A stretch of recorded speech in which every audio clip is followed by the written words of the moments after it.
ফেরাউনের লাশ ৩,৫০০ বছর ধরে না পৌঁছার রহস্য। আসসালামু আলাইকুম, welcome to my YouTube channel. সকলে কেমন আছেন? আমি রাহাদউদ্দিন। তো আমরা আজকে জানব যে ফেরাউনের কিছু অজানা তথ্য। আর আপনারা তো জানেন যে ফেরাউনকে আল্লাহ কীভাবে মারলো, কোথায় মারলো। নীল নদে ডুবিয়ে মারলো আল্লাহ পাক। ঈসা আলাইহিসসালামকে হত্যার চেষ্টা করছিল ওর বাহিনী সহ, তারপরে আল্লাহ ওকে নীল নদের পানিতে ডুবিয়ে মারছে। তো চলুন কথা না বাড়িয়ে আমরা চলে যাই ফেরাউনের কিছু অজানা তথ্য। ফেরাউনের লাশের অবিকৃত অবস্থার ব্যাখ্যা সারা জীবন বিজ্ঞানের কাছে অজানা রহস্য হয়েই থেকে যাবে। এর ব্যাখ্যা কোনো দিনও কেউ দিতে পারবে না। 1981 সালে তৎকালীন ফরাসি প্রেসিডেন্ট ফ্রাঁসোয়া মিতেরা মমি করে রাখা ফেরাউনের লাশ পরীক্ষা নিরীক্ষা এবং গবেষণার জন্য তা ফ্রান্সে পাঠাতে মিশর সরকারের কাছে অনুরোধ করেন। ফেরাউনের লাশবাহী বিমান যখন ফ্রান্সের মাটিতে অবতরণ করে, তখন দেশটির সরকার প্রধান এবং মন্ত্রিপরিষদ সহ অনেক উচ্চপদস্থ ফরাসি কর্মকর্তা লাশটিকে সম্বর্ধনা জানাতে বিমানবন্দরে উপস্থিত হন। মনে হচ্ছিল যেন ফেরাউন এখনও জীবিত রয়েছেন এবং তিনিই ফ্রান্সের প্রকৃত শাসক। অভ্যর্থনা অনুষ্ঠানের পর ফেরাউনের লাশ ফ্রান্সের একটি বিশেষ সংরক্ষণাগারে নিয়ে যাওয়া হয়। দেশটির সেরা শল্যবিদ বা সার্জন এবং লাশ পরীক্ষায় বিশেষজ্ঞ এবং গবেষক এছাড়াও প্রত্নতাত্ত্বিকদেরকে সেখানে জড়ো করা হয়। ফেরাউনের মমি করা লাশ পরীক্ষা করা এবং এর অজানা রহস্যগুলো উদ্ঘাটনই ছিল এই পদক্ষেপের উদ্দেশ্য। ফেরাউনের লাশ সংক্রান্ত গবেষক টিমের প্রধান ছিলেন ডক্টর মরিস বুখাইলি।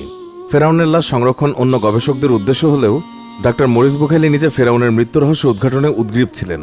সারা রাত ধরে তিনি গবেষণা চালান। কয়েক ঘন্টা গবেষণার পর ফেরাউনের লাশে তিনি লবণের কিছু অবশিষ্টাংশ খুঁজে পান।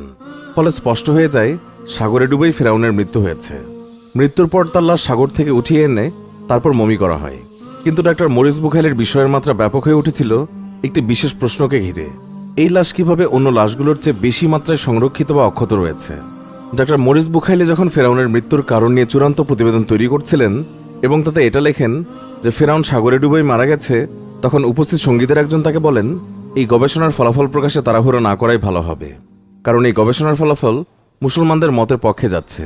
ডক্টর মরিস বুখাইলি তা নাকচ করে দেন, কারণ তার মতে এমন ফলাফলে উপনীত হওয়া অসম্ভব। বিজ্ঞানের ব্যাপক উন্নতি এবং পরীক্ষা নিরীক্ষার অত্যন্ত উন্নত মানের এবং নিখুঁত সাজ সরঞ্জাম এবং উন্নত কম্পিউটার ছাড়া এটা প্রমাণ করা সম্ভব নয় বলে মরিস বুখাইলি মনে করতেন। এরপর ডক্টর মরিস বুখাইলিকে বলা হয়, মুসলমানদের ধর্মগ্রন্থে এসেছে ফেরাউন ডুবে মারা গেছে, মৃত্যুর পরও তার শরীর অক্ষত থেকে যায়। এই কথা শুনে বিস্ময়ে হতবাক ডক্টর মরিস বুখাইলি ভাবলেন, এটা কি মোটেও যৌক্তিক? কারণ মুহাম্মদ রাসূলুল্লাহ সাল্লাল্লাহু আলাইহি ওয়াসাল্লামের যুগের আরব জাতি এবং অন্যান্য মিশরীয়দের মাধ্যমে ফেরাউনের লাশ মমি করার কথা জানত না। মরিস বুখাইলি সারা রাত ফেরাউনের লাশের দিকে চোখ রেখে ভাবতে লাগলেন, কিভাবে কোরআন ডুবে যাওয়া ফেরাউনের লাশ উদ্ধারের কথা জানল, অথচ খ্রিস্টিয়ানদের ধর্মগ্রন্থ বাইবেল এই গল্প বর্ণনার সময় ফেরাউনের লাশ উদ্ধার সম্পর্কে কিছুই বলেনি। নিজেকে তিনি প্রশ্ন করলেন, এটা কি সেই ফেরাউন যে হযরত মুসা আলাইহিস সালামকে গ্রেফতারের জন্য তার পেছনে ছুটেছিল? এখন থেকে প্রায় 1400 বছর আগে হযরত মুহাম্মদ সাল্লাল্লাহু আলাইহি ওয়াসাল্লাম তা জানতেন। এটা কি বিশ্বাস করা সম্ভব? অস্থির বুখাইলি সেই রাতে বাইবেল এবং তৌরাত পড়া শুরু করেন। তৌরাতের একটি অধ্যায় তিনি পড়ছিলেন, পানি ফিরে এসে ফেরাউন সহ তার পিছে পিছে আসা ঘোড়াগুলো ও তার সেনাদের সবাইকে গ্রাস করে, তাদের কেউই রক্ষা পায়নি। এই অংশটুকু পরে বিস্মিত হলেন বুখাইলি।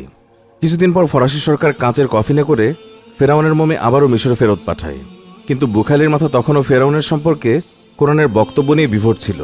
তিনি ফেরাউনের লাশ রক্ষা পাওয়া সংক্রান্ত কোরআনের বক্তব্য সম্পর্কে সুনিশ্চিত হওয়ার জন্য মুসলিম দেশগুলো সফরের সিদ্ধান্ত নেন।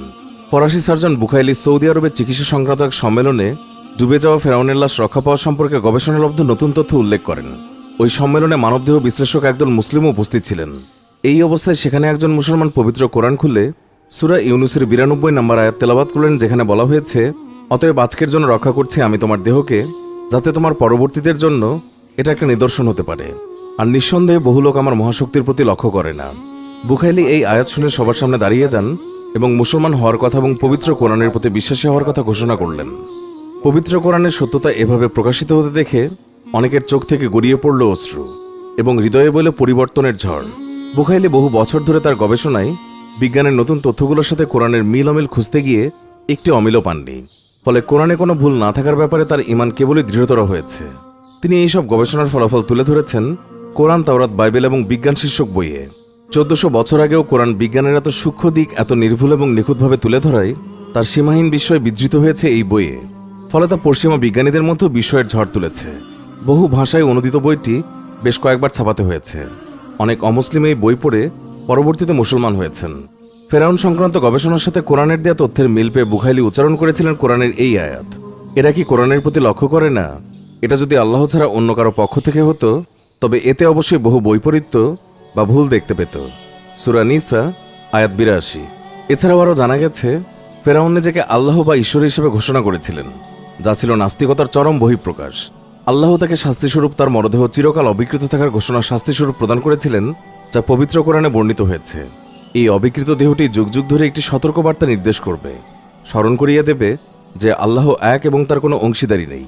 তিনি ব্যতীত আর কোনো মাবুদ নেই যে সৃষ্টি জগৎকে লালন করবে।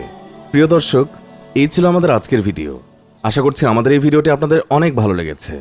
ভিডিওটি ভালো লেগে থাকলে অবশ্যই একটি লাইক দিন এবং অনেক অনেক শেয়ার করুন। আর এই প্রতিবেদনের ব্যাপারে আপনার মন্তব্য জানাতে ভিডিওর কমেন্ট বক্সে কমেন্ট করুন। আর এখনও যদি আমাদের চ্যানেলটি সাবস্ক্রাইব না করে থাকেন তাহলে এক্ষুনি সাবস্ক্রাইব করে পাশে থাকা বেল আইকনটিতে ক্লিক করুন। এতে করে আমাদের নতুন ভিডিও নোটিফিকেশন সবার আগে পৌঁছে যাবে আপনার কাছে। এতক্ষণ ধরে আমাদের ভিডিওটি দেখার জন্য অনেক অনেক ধন্যবাদ। ধন্যবাদ সবাই।